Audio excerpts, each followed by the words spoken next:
last fire will rise.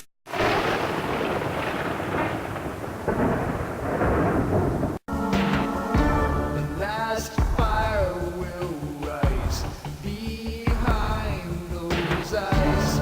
Black house will rock. Blind boys don't lie. Immortal fear. That voice so clear. Hello, YouTubers.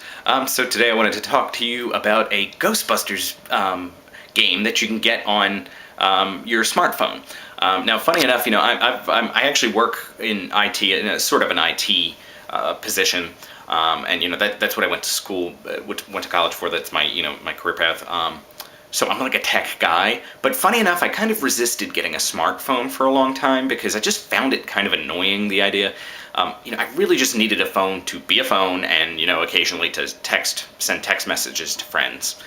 I didn't need a phone to basically be like another computer. I'm at a computer all day at work. I do occasional stuff, like Facebook and stuff, on my computer at home. I didn't really need my phone to be a computer, too.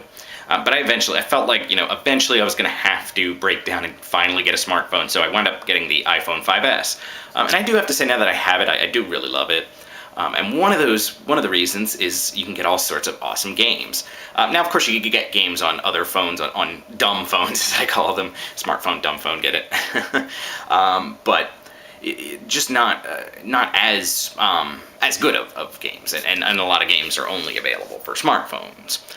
So in particular, there's one Ghostbusters game that I downloaded that I've fallen in love with, and it's basically, it's exactly what you'd think for a Ghostbusters game. You create a team of up to 4 Ghostbusters.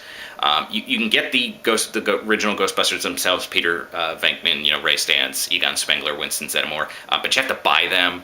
And they're rather expensive. You have to get, you can use power cores to buy them, which tend to be hard to come by in the game. You get them less than you do money. So you can buy, the game is free, but you can also buy upgrades and stuff. So like you can buy a bunch of power cores. I liked the game enough that I actually wound up buying a pack of power cores to get ecto vests for my characters. I'll get into more what that sort of stuff is later. But I wanted to support the game because I really liked it. So anyway, you create a team of up to 4 Ghostbusters, and you go out on busts. So it's a kind of free roaming. You have a map of the city, and you can pick several busts. As you level up your characters, you buy upgrades to your equipment and to your armor, basically. Your star rating goes up. How good of a team you are goes up. And you'll notice that as you go out on busts, there's a star rating for those too. So what you tend to want to try to do is to go on the busts that are equal to or lesser than your star rating, so that you know that they'll be fairly easy, that you'll be able to handle them. You don't want to go too far above your star rating. You can do ones that are above your star rating, but you don't want to go too far, or it's going to wind up being too hard for the characters the way you have them currently built up. So you generally just do several busts to earn money and various stuff. But then there's, in each section, as you open up a new part of the map, there's a main story. So like the very first one was, the library with the gray lady. You go through a bunch of busts there until you actually battle the ghosts themselves, the main ghosts themselves in that little section. But then you're also trying to work your way throughout the game up the tower.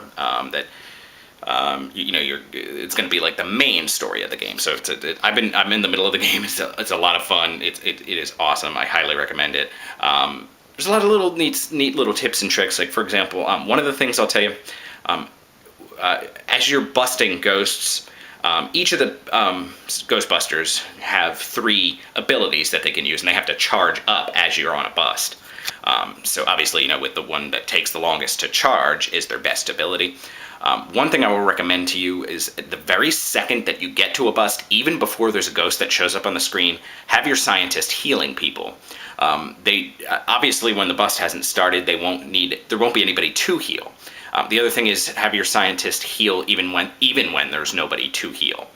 Reason for that is I noticed that her or him, if you get one of the actual Ghostbusters, the healing, when you're using the med wand to heal people, they earn that, those hit points or whatever you want to call it, they earn that towards using the abilities even if they're not actually healing, even if you're healing a fully healed Ghostbuster.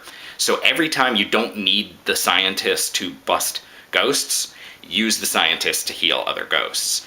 The one, my absolute favorite ability, the one that I use every time I can, is the one guy who's one of my, I forget what type he is. There's like Wrangler, Scientist, I forget the other type, and I think that's the one he is, and I'm forgetting it. But anyway, he has this one, his strongest ability. He sends out 3 ectocopters that shoot at the ghosts, and it goes through like 3 times. It's a huge help, so that one I highly recommend you use when you can. But they all have they all have really helpful. The one dude who's I think a Wrangler, the one guy who has the slime blower.